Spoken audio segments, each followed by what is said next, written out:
Okay, so see how sharp that is? Shaving with it quite easily. All I've done is run it up and down very quickly on the bench grinder again, not the bench grinder, sorry, the belt sander, where I ground the bevel, just very quickly, and then I got it on leather strop, stropped it down a few times, and that's a nice sharp edge. So I know that's a good sharp edge, and now I'm ready to form the curved shape of the cutting blade. Now this is the point where you have to think about whether you're making a right-handed or left-handed knife. I always think cutting edge away from me, and I'm using this piece of steel to bend it round because it's got the right radius for the size of crook knife I'm making. So if I'm making a right-handed knife, cutting edge away from me, I bend it round the right-hand side. If I'm making a left-hand knife, I bend it round the left-hand side. Now with high carbon steel like this, only bend it when it's really nice and red. As soon as the colour starts to go, get it back in the heat again, because otherwise it will turn quite brittle and you can snap it very easily.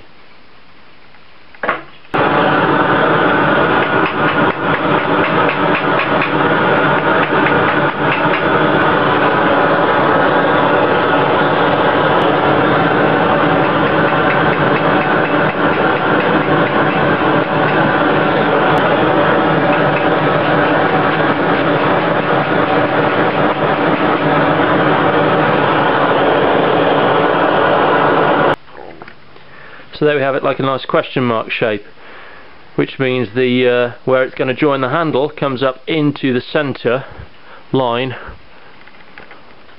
of the crook bit. So there you get nice control over your crook knife. Now it's important that you do that bend in one go. I do apologise, I forgot to put the camera on with the first bend I put on. Because if you mess up the first bend, then straighten it out, then rebend it, you'll get a wobbly, wavy cutting edge, which is no good. So you have to do it in one go. But there we go, now we're ready to make the next bit where it will fit into the handle. So I've clamped my gas torch to my bench here, so I don't have far to travel from heating it to putting a bend that I need in the handle bit, so I can mount it into a wooden grip.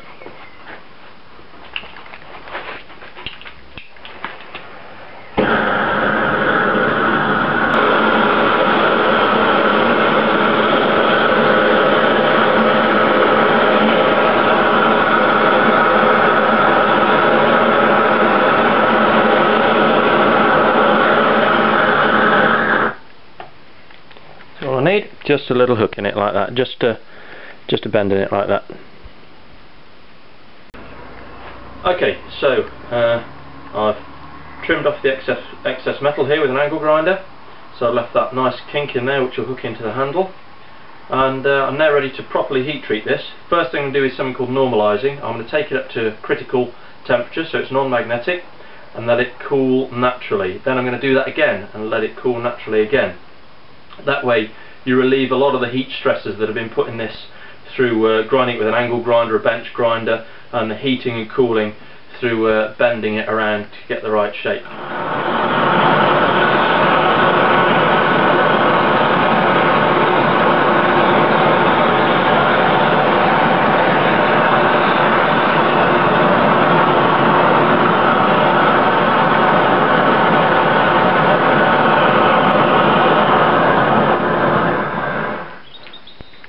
Normalising it once, just let it cool naturally now. Just be careful not to bang the cutting edge on anything when it's nice and hot like this, because you'll end up dinking the cutting edge and it will be useless.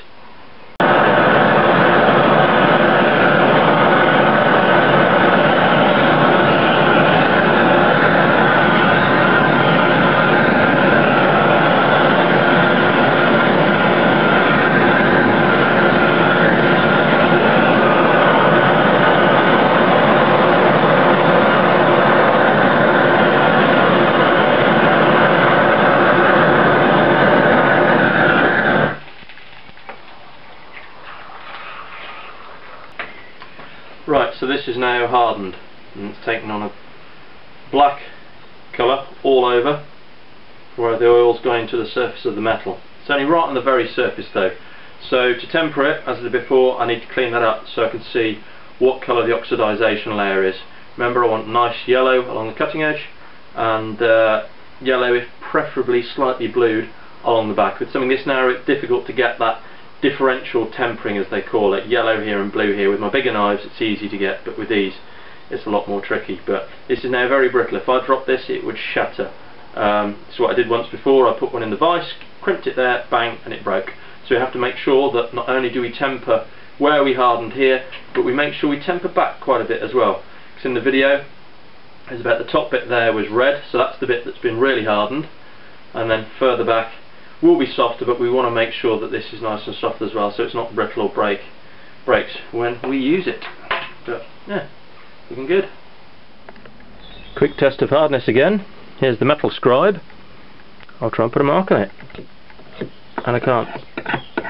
Just skid straight off. Not going to do that too much, it's going to ruin the end of my metal scribe, but that is really hard. So now I need to clean it up with some wet and dry. So now I've given it a good clean up so I can see all the temperance colours coming through, so I can see the oxidisation layer, make sure I get yellow where I need it and I don't over temper it. Because be really careful when cleaning this up, especially when sanding near this edge, because we'd hardened, tempered it and then brought a really keen edge onto it before we bent it. Just because we've heated it up and bent it and messed around with it a bit doesn't mean that edge has gone away. That's still really quite sharp. Probably couldn't shave with it still, but it's still sharp enough to cut you through the sandpaper when you're sanding near the edge. But yeah, it's looking good. Time to temper it.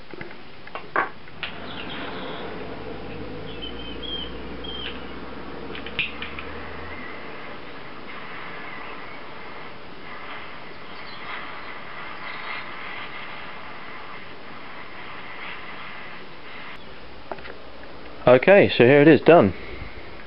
See here I've got this gold yellowy colour, almost looks like it's turned into gold. And that there, here, is blued. So I've got this area hotter, this area is being cooler. So this area will now be softer, and I've made this softer because I want it more flexible. This area harder, because this is the cutting edge. So there we go. No longer brittle. You can even bang it on another piece of steel and it doesn't shatter. Just make sure when you're testing it you don't do it on the cutting edge. It's got a nice cutting edge on there. I'm just going to strop that up, and then the next stage would be to make the handle. But there's your basic crook knife.